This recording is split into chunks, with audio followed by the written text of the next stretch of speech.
आज मैं आपके साथ 100 रुपए की एक ऐसी कंपनी लेकर आया हूं जिसका शेयर रॉकेट बना हुआ है। अगर आप देखें पिछले एक महीने के अंदर कंपनी का शेयर 64% का रिटर्न बनाकर दे चुका है और 3 महीने के अंदर 79% का रिटर्न बनाकर दे चुका है। और अगर हम 6 महीने की बात करें तो 91% का रिटर्न इस स्टॉक ने दिया है। और अगर एक साल के नजरिए की बात करें तो 150% तक का रिटर्न ये स्टॉक बनाकर दे चुका है।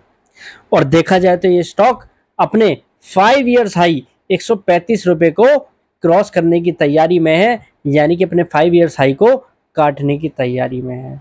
और आप जानते हैं इस स्टॉक का अगर हम लाइफ हाई के हिसाब से बात करें तो 350 रुपए का लाइफ हाई है जो इस स्टॉक ने 2018 में बनाया था। यानी कि 135 रुपए क्रॉस करने के बाद क्या ये स्टॉक 350 रुपए की तैयारी कर रहा है, अपने लाइफ हाई 2018 वाले हाई को क्रॉस करने की तैयारी कर रहा है।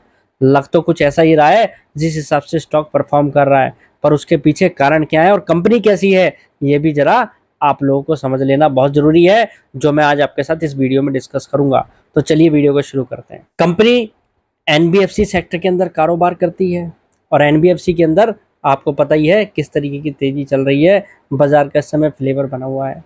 और ये कंपनी अगर देखा जाए तो आज 10% के अपर सर्किट पे थी और ये कंपनी के अंदर आज काफ़ी बड़ी ब्लॉक डील भी हुई है। नाम तो समझ गए होंगे आप, जी हाँ, इस कंपनी का नाम है एडलविस फाइनेंशियल सर्विसेज। ये कंपनी अगर अपने कारोबार के हिसाब से देखी जाए तो बहुत बड़ा साइज है इस कंपनी का, उसके कारोबार के अकॉर्डिंग देखा जाए, क्योंकि कंपनी का एक वर्टिकल नहीं अनेक वर्टिकल है जिससे कंपनी रेवेन्यू क्रिएट करती है। और कोरोना के बाद एक भी साल अब तक ऐसा नहीं है जिसमें कंपनी प्रॉफिटेबल ना हो। यानी कि कंपनी के आप अगर फाइनेंशियल्स को समझेंगे तो आपको पता लगेगा कि कंपनी का बिजनेस तो बड़ा है ही, पर प्रॉफिट भी बैलेंस शीट में दिखाई दे रहा है। इस कंपनी ने लगभग 27,000 करोड़ रुपए का डेट कम किया है पिछले 5 सालों के अंदर। अगर हम देखें लगातार इस कंपनी ने, जो कोरोना के समय में इस कंपनी के अंदर बैड न्यूज़ आई थी, उनके बैड न्यूज़ को यहाँ से दूर किया है। मैं आपको कोई बाई की रिकमेंडेशन नहीं कर रहा हूँ इस कंपनी को लेकर, बट मैं आपके कंपनी के फैक्ट्स आपके आगे रख रहा हूँ जो इस कंपनी के अंदर एट प्रेजेंट चल रहे हैं। अगर आप कंपनी के शेयर होल्डर्स पैटर्न को देखेंगे तो एफआईआई डीआईज भी इस कंपनी के अंदर अच्छी खासी स्टेक होल्ड करते हैं।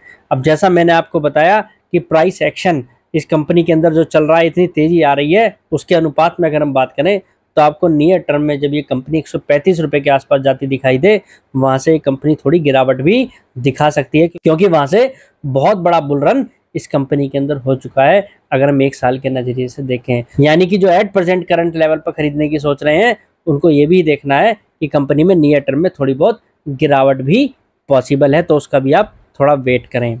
अब बात यहाँ पर करते हैं कंपनी के बिजनेस को लेकर। जैसा मैंने आपको बताया इस कंपनी का एसेट मैनेजमेंट का बिजनेस है, कंपनी का म्यूचुअल फंड का बिजनेस है, कंपनी का एनबीएफसी वाला बिजनेस भी है, कंपनी का हाउसिंग फाइनेंस का भी बिजनेस है, कंपनी का इंश्योरेंस का भी बिजनेस है, कंपनी लाइफ इंश्योरेंस का भी कारोबार करती है, कंपनी जनरल इंश्योरेंस का भी कारोबार करती है, और इस कंपनी का एसेट रिकंस्ट्रक्शन का भी बिजनेस है। यानी कि ये कंपनी एनपीए भी बोर्ड करती है, होलसेल बिजनेस में जो एनपीए होती है वो कंपनी उनको भी बाय करने का कारोबार करती है। यानी कि कंपनी का साइज बहुत बड़ा है, जो मैं आपसे कह रहा था कि इस कंपनी का साइज जो है काफ़ी बड़ा है।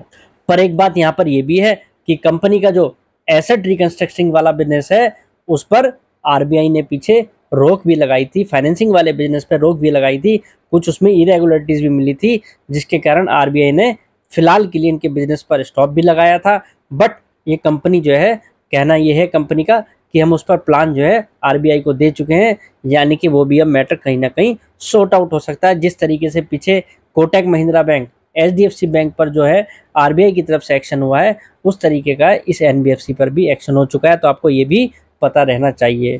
पर बात अब यहाँ पर यह है कि इस कंपनी के अंदर जो तेजी आ रही है वो किस बेसिस पर आ रही है और क्यों आगे अब आएगी।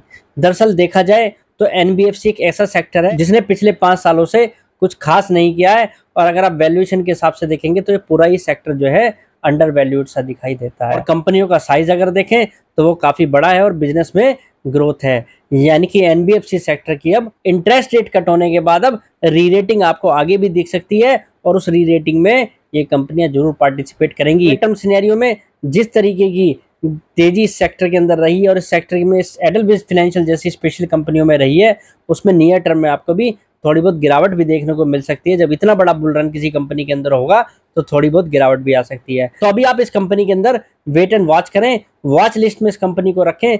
जब कभी भी इस कंपनी के अंदर गिरावट आए उस समय आप इस कंपनी को देखेगा। मुझे लगता है कंपनी जो है आने वाले समय में अच्छी खासी परफॉर्मेंस दिखा सकती है और कोई बड़ी बात नहीं है, ये कंपनी जो है अपने लाइफ टाइम हाई को भी क्रॉस कर दे, जिस हिसाब से इसका शेयर रॉकेट बना हुआ है। तो आज के लिए इतना ही, कल फिर मुलाकात करेंगे एक नई वीडियो के साथ। फिलहाल के लिए नमस्कार।